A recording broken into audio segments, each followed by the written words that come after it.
To my fellow gotcha goobers, hello, welcome. How you doing today? We have two questions that we need to answer first before we get into this video. Should you summon for Yinlin?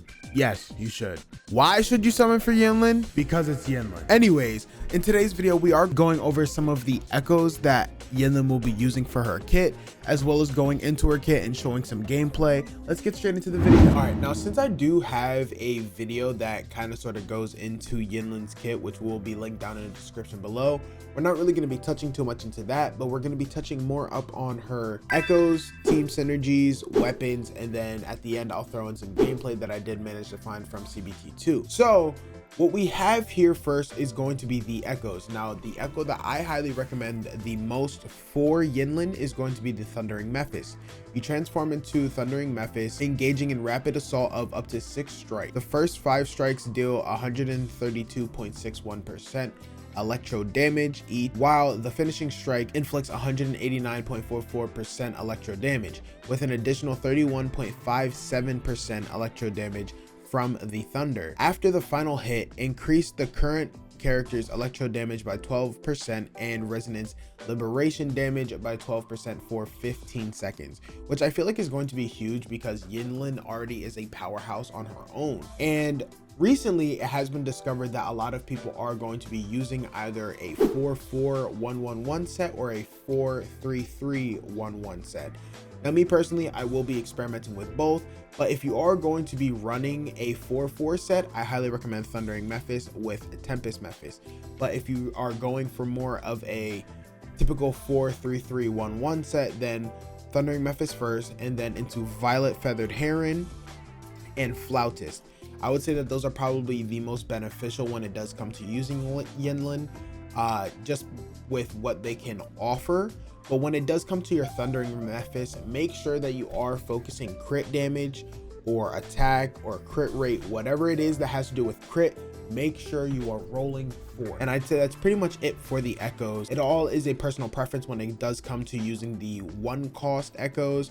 There's a wide variety that you can choose from, so whatever you're most comfortable with or whatever you have at hand, of course, go. Now with team synergies, I feel as though, me personally, that Yinlin, Calchero, and Yanwu is going to be a very good team to use. Me personally, I probably won't be using Yanwu just because I don't have the supplies and or the materials to level him up at the moment, but Yanwu is a huge part of this team in a way, in my opinion, just because he is electrical damage. This team highly relies on Yinlin in a way, just because even though Yanwu and Calchero both do amazing damage on their own, Yinlin does help a lot with her outro skill. So her outro skill is the electro strategy. Electro damage is increased by 20%.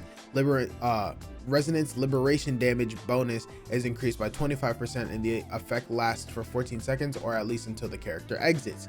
Now, with Calchero and Yanwu being the only other electrical characters in the game, of course they're going to work very well with her, but Yinlin can also be used on damn near any team, because Yinlin can also be used as a main DPS, not even just a sub DPS. But I feel like if you do want to switch out Yanwu, you can run a Yinlin, Calchero, and Verena comp. Or me personally, what I'm going to be running is Yinlin, Calchero, and Jianshin, just because I love Jianshin. She's a very fun character to play with, and I feel as though she will fit perfectly just because Yinlin and Calchero is what I'm really going for. Then Jianshin is going to be more for the counters or more of a support with her shield. And then when it comes to weapons, I do have pulled up here the homie Sip Steph, and I will be linking this tweet down below in the description as well, where, you know, this little cover art, it does go into the ability priorities, unit synergy, and as we have here, Jianshin, Calchero, and Yanwu, but also the echoes and everything. So I will make sure I have this link down below. But of course, when it comes down to Yinlin, her weapons, you would always want to go for her main weapon, which will have a banner of itself. So it'll be the String Master, attack 500, crit rate is going to be 36%. And then you can go with Cosmic Ripples, which is attack 500 and attack 54%. And then the Augment, which is attack 412 and then crit rate 20.3%. and then the variation, which is attack 338 and energy regen 51.8%. Now, when it comes down to it, me personally, I am going to be running Yinlin's weapon. I don't care how many pulls it takes, it will be mine. I don't care. But if you can't manage to get your hands on it, don't worry, you are in luck. You can also forge weapons inside of the game. Just make sure you guys do have your ores up. But even if you're not able to get your hands on these 5-star weapons, you can always use the augment or the variation, which I feel like are a lot easier to pull, or you can even get them from the battle pass box or the weapon selector if you haven't used it yet. And even though I feel as though we have covered a little bit of everything in terms of the echoes and what characters I feel as though will be working very well when it comes down to Yinlin, I found some gameplay that we can watch, and we'll get into this, and then I think we'll probably finish the video off there. But me personally, I do just want to say before we end this, Yinlin is bae.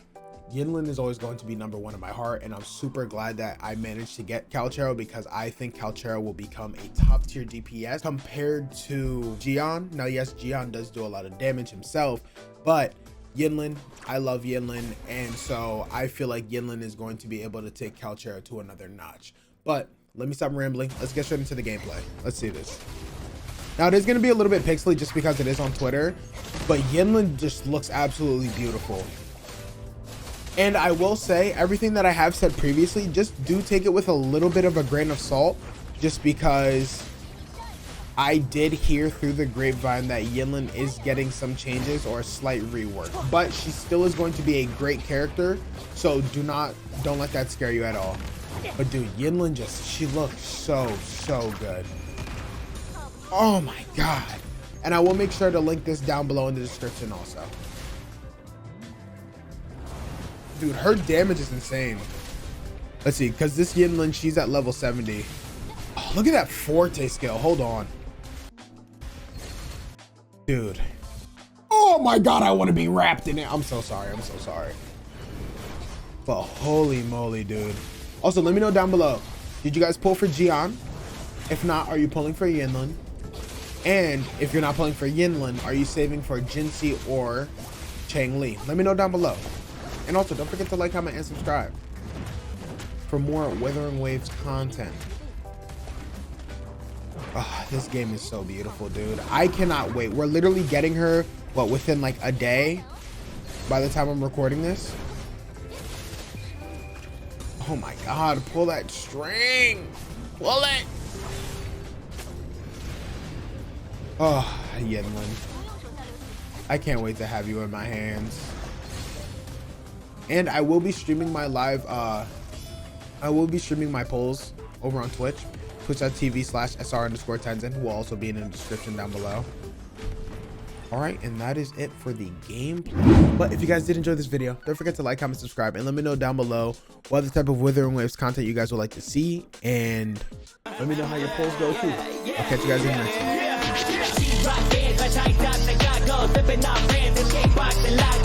I'ma need a number like I need a date.